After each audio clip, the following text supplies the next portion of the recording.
దేవుని నామానికి స్తోత్రం. సోషల్ మీడియాలో వర్తమానములు వింటున్న మీకు ప్రభు పేరిట శుభములు.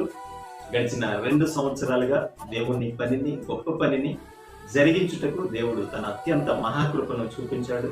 ఈ 3వ సంవత్సరంలో దేవుని మందిరము కొరకు స్థలమును స్వతంత్రించుకొనడానికి ఈ దేన సేవకుని పట్ల దేవుడు కనికరాన్ని చూపించాడు.